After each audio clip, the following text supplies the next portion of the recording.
ఆంధ్రప్రదేశ్ అదనపు advocate general రాజ్యాంగబద్ధ పదవి. అట్లాంటి గౌరవ పదవిలో ఉన్న పొన్నవోలు ఇప్పుడు సోషల్ మీడియాలో ట్రోల్ అవుతున్నారు. తనకు జన్మనిచ్చింది తన తండ్రి అయినా పునర్జన్మ ఇచ్చింది మాత్రం జగన్ అంటున్న ఆయనపై నెటిజన్లు విమర్శలు గుప్పిస్తున్నారు. వైసీపీ మేనిఫెస్టో అంతా బూటకమంటున్న వైఎస్ షర్మిల సైతం పొన్నవోలును తప్పుపడుతున్నారు.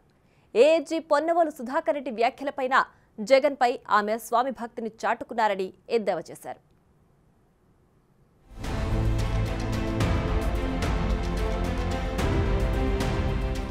వైసీపీ పాత మేనిఫెస్టోలో ఇచ్చిన హామీలు నిలబెట్టుకోలేదని, ఇప్పుడు కొత్తదాన్ని ప్రజలు ఎలా నమ్మాలని సీఎం జగన్ని ఏపీ కాంగ్రెస్ అధ్యక్షురాలు వైఎస్ షర్మిల టార్గెట్ చేశారు. మద్య నిషేధం చేయకపోగా ప్రభుత్వమే విక్రయిస్తోందని విమర్శించారు. మెగా డిఎస్సీకి బదులు దగా డిఎస్సీ ఇచ్చారని ఆక్షేపించారు. ఏటా సంక్రాంతికిస్తామన్న జాబ్ క్యాలెండర్ ఏమైందని నిలదీశారు. పోయిన మేనిఫెస్టోలో మీరు పెట్టిన అంశాలు పూర్తి మద్యపాన నిషేధం. మరి పూర్తి మద్యపాన నిషేధం మీరు ఎందుకు చేయలేదు? పూర్తి మద్యపాన నిషేధం చేయకపోతే మేము ఎలక్షన్లో కూడా ఓట్లు అడగము, మళ్ళీ నెక్స్ట్ టైం వచ్చి అని చెప్పిన మీరు మేనిఫెస్టోలో పెడుతున్నాం మేము అని చెప్పి, మేనిఫెస్టో అంటే మాకు బైబిల్తో సమానము, ఖురాన్తో సమానము, భగవద్గీతతో సమానము అని చెప్పిన మీరు ఈరోజు మేనిఫెస్టోలో మీరు చెప్పిన మాట నిలబెట్టుకోకపోగా ఇప్పుడు మళ్ళీ కొత్త మేనిఫెస్టో రిలీజ్ చేస్తుంటే, మరి పాత మేనిఫెస్టోకు మీరు విలువ ఇవ్వకపోతే మీ కొత్త మేనిఫెస్టోకు ప్రజలు ఎందుకు విలువ ఇవ్వాలి అని కాంగ్రెస్ పార్టీ ప్రశ్నిస్తుంది. పూర్తి మద్యపాన నిషేధం అని చెప్పిన మీరే, మీ సర్కారే ఈరోజు మద్యం అమ్మే స్థాయికి దిగజారింది అంటే మరి మీకైనా మీ మేనిఫెస్టోకైనా ఏమి క్రెడిబిలిటీ ఉంది అని కాంగ్రెస్ పార్టీ ప్రశ్నిస్తుంది. 5 సంక్రాంతులు వెళ్లాయి, ఒక్క జాబ్ క్యాలెండర్ ఇచ్చారా? యువతకి ఎందుకు ఉద్యోగావకాశాలు కల్పించలేదు? ప్రభుత్వ శాఖల్లోని ఖాళీల్ని ఇంతవరకు ఎందుకు భర్తీ చేయలేకపోయారు? మీ కార్యకర్తలకు మాత్రం వాలంటీర్ పోస్టులు ఇచ్చి వాటిని ప్రభుత్వ ఉద్యోగాలుగా చెబుతున్నారని జగన్ని షర్మిల టార్గెట్ చేశారు. ఎన్నికల ముందు హడావుడిగా డిఎస్సీ ఇవ్వడం ఓట్ల రాజకీయమేనని ధ్వజమెత్తారు. ప్రతి జనవరిలో సంక్రాంతి ఎలా వస్తుందో జాబ్ క్యాలెండర్ కూడా అలా వస్తుంది అని మీరు చెప్పారు 5 సంవత్సరాల క్రితం. మరి దాని మాట ఏమిటి? జాబ్ క్యాలెండర్ ఒక్కటి కూడా 5 సంవత్సరాలు గడిచింది, 5 సంక్రాంతులు గడిచాయి, కానీ జాబ్ క్యాలెండర్ మాత్రం ఒక్కటి కూడా రాలేదు. మరి మీరు ఏం సమాధానం చెప్తారు? 2,30,000 ఉద్యోగాలు ప్రభుత్వ శాఖల్లో ఖాళీగా ఉన్నాయని మీరే చెప్పారు 5 సంవత్సరాల క్రితం. ఆ ప్రభుత్వ శాఖల్లో ఉన్న ఉద్యోగాలను మీరు ఇప్పటికీ భర్తీ చేయలేదు. ఆ ప్రభుత్వ శాఖల్లో ఈ రోజు వరకు కూడా అవే ఉద్యోగాలు 2,25,000 ఉద్యోగాలు ఇంకా ఖాళీగానే ఉన్నాయి. మరి దానికైతే ఏమిటి? మరి బిడ్డలకు ఉద్యోగాలు ఎందుకు ఇవ్వటం లేదు? మీ కార్యకర్తలకు మాత్రం వాలంటరీ ఉద్యోగాలు ఇచ్చి అవి ప్రభుత్వ ఉద్యోగాలుగా చూపించి మభ్యపెట్టే ప్రయత్నం చేస్తున్నారు అంటే ఇంతకంటే దిగజారుడు రాజకీయం ఇంకొకటి ఉందా? ఇప్పుడు ఎలక్షన్లకు 2 నెలలు ఉందనంగా మీరు 6,000 డిఎస్సీ టీచర్ ఉద్యోగాలతో ఒక దగా డిఎస్సీ ఇచ్చారు. మరి ఇది బిడ్డలను మోసం చేయడం కాదా? దీనికి ఏం సమాధానం చెప్తారు? మీ మేనిఫెస్టోలో పోయినసారి మీరే ఈ విలువ ఇవ్వకపోతే మీరు పెట్టిన అంశాలకు మీ కొత్త మేనిఫెస్టోకి ఏ విలువ ఉంటుంది, మీరు ఏ క్రెడిబిలిటీ ఉంటుంది అని కాంగ్రెస్ పార్టీ ప్రశ్నిస్తుంది. జలయజ్ఞం ద్వారా ప్రాజెక్టుల్ని పూర్తి చేస్తామని గత మేనిఫెస్టోలో వైసీపీ హామీ ఇచ్చిందని, ఒక్క ప్రాజెక్టును ఎందుకు పూర్తి చేయలేకపోయారని విమర్శించారు. రైతులకు ధరల స్థిరీకరణ నిధి పేరిట 3,000 కోట్లు కేటాయిస్తామన్నారు. ఒక్క ఏడాదైనా కేటాయించారా? మీ హామీలు మీరే నిలబెట్టుకోలేనప్పుడు ప్రజలు ఎలా నమ్ముతారు? వైసీపీని ఎందుకు నమ్మాలి?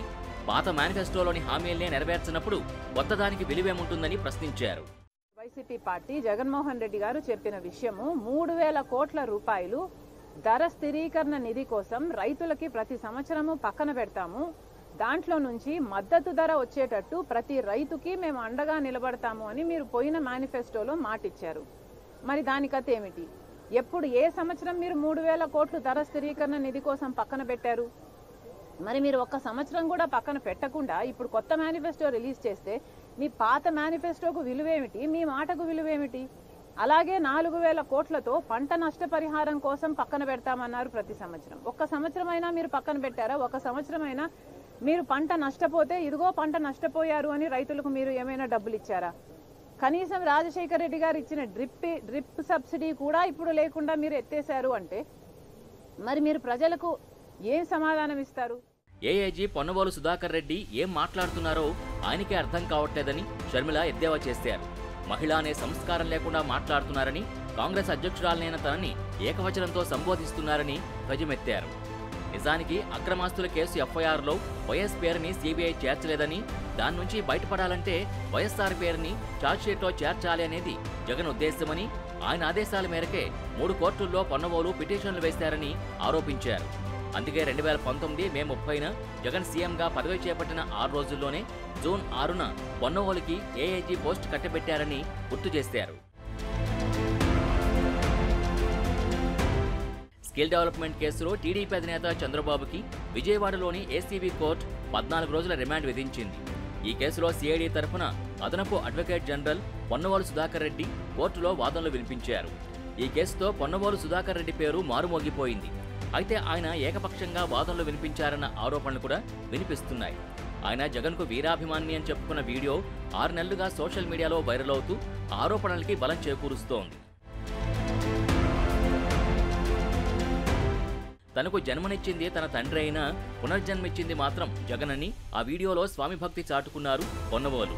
తాను ట్రయల్ కోర్టు అడ్వకేట్ అయినా తనకు పిలిచి అడ్వకేట్ జనరల్ పోస్ట్ ఇచ్చారని జగన్పై పొగడ్తల వర్షం కురిపించారు. 10 ఏళ్లుగా జగన్తో ఉన్న అనుబంధం గురించి కూడా ఈ వీడియోలో ఆయన వివరించారు. ఆ క్రమంలో షర్మిల వ్యాఖ్యలపై కూడా ఆయన స్పందించారు. షర్మిల రాజకీయ లబ్ధి కోసం తనపై ఆరోపణలు చేస్తున్నారని, తానేంటో అందరికీ తెలుసని వ్యాఖ్యానించారు. దానిపై పీసీసీ అధ్యక్షురాలు గట్టిగానే కౌంటర్ ఇచ్చారు. వారు మరణానంతరం వెంటాడుతుంటే ఖచ్చితంగా స్పందించే as an individual. I have no regrets. Yes, I have done the right thing. ఖచ్చితంగా నేను న్యాయం చేశాను ఆ ప్రొఫెషన్. దానికి బహుమానం నాకు అడిషనల్ అడ్వకేట్ జనరల్ ఇచ్చారా? అది ఇప్పుడు జరిగిందమ్మా. Yes, I'm talented. ఈ మధ్య తెలీదు, నా టాలెంట్ చూడలేదా ఈ మధ్య? అందుకనే నా టాలెంటెడ్ కాబట్టి నాకు ఈ పోస్ట్ వచ్చింది. చూడలేదా? మర్చిపోయినావా? రిమెంబర్ షార్టా? నా టాలెంట్ చూడలేదా ఈ మధ్య నువ్వు? Really I deserve this post. Really I'm talented. ఏమిటండి ఆయన టాలెంట్? మీరందరూ కూడా చూశారు కదా, ఆయన టాలెంట్ ఊగిపోతూ స్వామి భక్తిని చాటుకోవడం తప్పితే ఆయన టాలెంట్ ఎక్కడ కనిపిస్తుంది? నాకైతే కనిపించలేదు. ఈయన టాలెంట్ అలా రాజశేఖర రెడ్డి గారి పేరు సిబిఐ ఛార్జ్షీట్లో పెట్టాలి అని 3 కోట్ల మీరులో పిటిషన్ వేశాడు. అదే ఈయన టాలెంట్. ఆ టాలెంట్ మెచ్చి అది జగన్మోహన్ రెడ్డి గారి ఆదేశాల మేరకు జరిగింది కాబట్టి ఈయన పిలిచి 6 రోజుల్లోనే, ఈయన ముఖ్యమంత్రి అయిన 6 రోజుల్లోనే సుధాకర్ రెడ్డి గారికి పదవిచ్చారన్నది వాస్తవం. సుధాకర్ రెడ్డి గారు, నాకు రాజశేఖర రెడ్డి గారు అంటే అపారమైన గౌరవం అని చెప్పుకుంటున్న ఈ సుధాకర్ రెడ్డి గారు అదే నిజమైతే మరి మీరు రాజశేఖర రెడ్డి గారి పేరును సిబిఐ ఛార్జ్షీట్లో చేర్చాలి అని అన్ని కోర్టుల చుట్టూ ఎందుకు తిరిగారు? ఎవరైనా ఒక అభిమాన నాయకుడు అంటే ఆయన పేరుకు గౌరవం ఇచ్చి ఆయనను కాపాడాలనుకుంటారు, ఆయన రెప్యుటేషన్ని కాపాడాలనుకుంటారు. కానీ మీరేమిటండి, మీకు అపారమైన గౌరవం ఉంది అని ఒక పక్క చెప్తూనే అన్ని కోర్టుల చుట్టూ మీ నాయకుడిని పేరుని సిబిఐ ఛార్జ్షీట్లో పెట్టాలి అని మీరు తిరిగారు. ఏది ఏమైనా ఏఐజీ స్థాయి వ్యక్తి పొలిటీషియన్లా మీడియా ముందుకొచ్చి మాట్లాడుతుండడం హాట్ టాపిక్గా మారింది. అంత అభిమానం ఉంటే తన లాయర్ పదవికి రాజీనామా చేసి సజ్జల రామకృష్ణారెడ్డి తరహాలో సలహాదారుడిగా చేరి జగన్ చెప్పినట్టు పనిచేయొచ్చు కదా అని సోషల్ మీడియాలో పలువురు సలహా ఇస్తూ సెటైర్లు విసురుతున్నారు.